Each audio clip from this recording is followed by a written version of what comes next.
Bienvenue sur votre chaîne préférée Akhbar al-Bled de Hassan Atlemsan.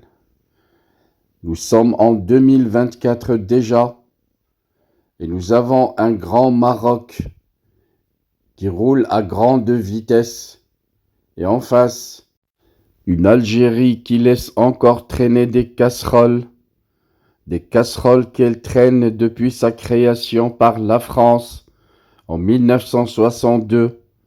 Quand la France lui avait accordé des territoires qui ne lui appartiennent pas. Et depuis cette époque, l'Algérie vit comme un voleur qui détient un patrimoine qu'il sait qu'il ne lui appartient pas et qui panique et panique de peur qu'on vienne le lui arracher. C'était l'Atlantique, c'était au Sahel et même à Al-Gargarat. Toujours l'Algérie qui érige une politique sur la base de réaction aux grands projets structurants conduits par le Maroc. Des projets étudiés, stratégiques et ancrés tant sur le plan territorial que sur le plan économique, des projets lancés par le Maroc et intéressant notamment l'Afrique, des projets qui répondent à des besoins et ambitions réelles, des projets gagnables, et en face, nous avons une Algérie qui ne fait que réagir, non pas pour construire son propre modèle, mais uniquement pour casser celui du royaume, une politique dont la vacuité n'a d'égal que le caractère pathétique de la démarche. Un grand sujet que nous allons essayer peut-être d'aborder avec une façon la plus comique possible pour ne pas vexer nos frères algériens.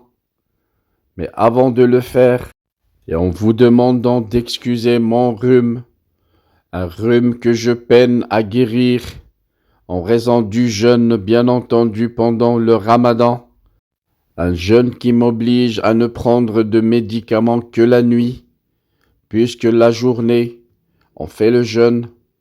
Je vous demande donc de ne pas oublier en suivant cette analyse, de cliquer sur j'aime pour encourager cette vidéo, mais également d'écrire un message pour dire votre avis sur ce sujet, votre avis sur ceux qui traînent encore des casseroles depuis 1962, alors que le Maroc passe à la grande vitesse avec ses TGV et le développement qu'il entraîne à travers tout le pays.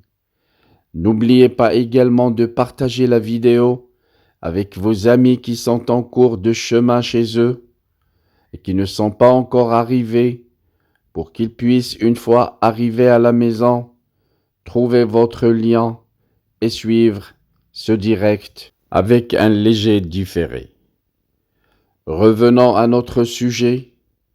Vous vous rappelez le 25 février dernier, quand Abdelmjid Tebboune inaugurait pour la deuxième fois la grande mosquée d'Alger, pourtant achevée en avril 2019 et inaugurée une première fois en 2020, le symbole de l'ère d'un certain Abdelaziz Bouteflika, au même titre que tous les projets que lance l'actuel président algérien. Cette mosquée sera la plus grande d'Afrique et la troisième plus grande du monde, avec le plus haut minerai de la planète. Surtout, et c'est le but ultime, l'édifice dâmera le pion à une certaine mosquée Hassan II, inaugurée en 1993, avec les mêmes attributs que lui dispute aujourd'hui Jama al-Jazair, ironise Anthony Belanger, chroniqueur, conférencier et spécialiste des relations internationales sur France Inter. Pour lui, le projet est la parfaite illustration de l'histoire récente de l'Algérie, avec ses proportions gargantuesques, son coût astronomique, pour un pays dont le PIB est la moitié de celui du Portugal, pour une population 4 fois plus importante, et son architecture massive et délirante, mais il y a aussi ses dérives et son incurie. L'édifice aura coûté 2 milliards d'euros, 2 fois plus que son budget initial, et enregistré plus de 5 ans de retard, le tout émaillé de polémiques et de promesses non tenues. Si le régime y a tenu coûte que coûte, c'est pour une raison, elle aussi très algérienne, jusqu'à l'achèvement du minaret de la grande mosquée d'Alger et ses 265 mètres. Le minaret le plus haut du monde était celui, je vous le donne en mille, de la mosquée Hassan II de Casablanca et ses 210 mètres. Mais ça ne s'arrête pas là. La capacité de la mosquée Hassan II est de 100 000 fidèles, avec ses 120 000 fidèles, celle d'Alger, là-bas encore, et ce n'est pas du tout un hasard, explique Anthony Bélanger. La politique par réaction ne s'arrête pas là, et il en va ainsi de tous les projets algériens du duo Chengrija-Tebboune. Toutes les grandes annonces récemment faites par le régime ne servent qu'un seul et unique dessein, nuire au Maroc. Le royaume qui prend ses initiatives, agit et bien souvent surprend tant par son audace que par sa capacité à en faire des projets nouveaux, innovants et viables. L'Algérie, elle, calque le modèle, se l'approprie, bien évidemment, et nous sort, non sans précipitation, des idées irréalistes et irréalisables. Les récentes trouvailles d'une union du Maghreb sans le Maroc et de la route commerciale Tindouf-Zouirat qu'entretiennent actuellement les autorités algériennes sont de plus en plus édifiantes. On l'aura compris, le premier projet se veut un moyen de faire éclater l'initiative royale d'Afrique atlantique. Le second, lui, veut concurrencer la route d'El Gargarat. Ainsi, quand le roi du Maroc lance l'initiative du Maroc atlantique et quand le royaume ouvre son espace maritime au pays du Sahel, l'Algérie, elle, gesticule en appelant de ses vœux à la recréation d'un espace maghrébin sans le Maroc. Ainsi, le 2 mars, en marge du 7e sommet du Forum des pays exportateurs du gaz, organisé à Alger, Abdelmjid Tebboune avait convié ses homologues tunisiens et libyens à une rencontre tripartite pour lancer la création d'un groupement régional qui supplanterait l'Union du Maghreb arabe, à laquelle l'Algérie ne contribue plus financièrement depuis 2016. Le président mauritanien, présent à Alger, a refusé de participer à cette mascarade et quitter les lieux pour rentrer chez lui. Pour Nouakchott, il n'est pas question de créer une nouvelle entité régionale sans le Maroc. Quant à la Libye, il a réagi illico via son ministre des Affaires étrangères en rappelant la nécessité de relancer l'Union du Maghreb arabe. Moralité, au projet atlantique marocain, Alger réagit par l'annonce d'un projet similaire. Cela donne le bloc boiteux et mort-né d'un improbable groupement qui veut remplacer l'Union Maghreb arabe. C'est un projet voué aussi à l'échec. Au vu de plusieurs données objectives, on ne peut pas créer un groupement en Afrique du Nord sans tous les pays de cette région. Le régime algérien tente seulement une fuite en avant parce qu'il vit un terrible isolement au niveau régional, explique Hassan Abdelkhalak, ancien ambassadeur du Maroc en Algérie, rappelant que le régime d'Alger est en crise ouverte avec la majorité des pays de son voisinage dans 2 États du Sahel, à savoir le Mali et le Niger, en croyant que des décisions aussi importantes se prennent en un claquement de doigts. Alger oublie que la vision atlantique du royaume, notamment, existe depuis des années, avec un processus enclenché depuis très longtemps. Cette vision est en cohérence avec la réalité atlantique du Maroc et les infrastructures dans ce littoral, dans le port de Dakhla atlantique. Le Maroc est un pays atlantique et les Marocains ainsi que les politiques publiques intègrent très bien cette réalité.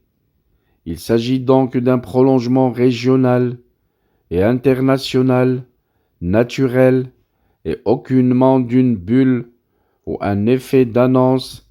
Ce qui rend le projet crédible, c'est qu'il est enraciné dans une construction nationale et répond à une approche pragmatique, en marche depuis des années et non pas improvisée. C'est au contraire le fruit de longues décennies de développement et d'investissement dans les provinces du Sud, indique le politologue Mostafa Shimi. Les arguments ne manquent pas. Le Maroc a un littoral atlantique de 3000 km, dont 1000 km sur sa côte saharienne. Sa zone économique est de l'ordre d'1 million de kilomètres carrés, soit plus que sa superficie territoriale de 750 000 km carrés. Il est aussi, avec l'Espagne et le Royaume-Uni, gardien du détroit de Gibraltar, qui enregistre annuellement le passage de plus de 100 000 navires. Il a 4 frontières maritimes atlantiques avec la Mauritanie, l'Espagne, le Portugal et Capo Verde. Une conscience géomaritime est à l'ordre du jour et elle ne peut qu'aider à réaliser des avancées dans cet espace maritime, l'Atlantique du Sud. Ce littoral-là est bien placé désormais pour s'insérer dans la mise à niveau de cette façade qui compte pas moins de 23 pays, et le Maroc y travaille en réussissant les conditions d'une économie maritime adossée à des infrastructures, des programmes et des chantiers logistiques et de transport, ainsi qu'à une flotte maritime conséquente. Le Maroc ne part pas de rien, mais dispose d'acquis et d'une expérience qui peuvent être d'une grande utilité, notamment dans les secteurs suivants: les ressources naturelles offshore, la pêche, le dessalement de l'eau de mer, l'économie bleue, les énergies renouvelables et le tourisme atlantique. Et ça sera là une mise en exergue d'une priorisation de la vocation maritime du royaume après avoir réalisé le grand projet du port Tanger-Med.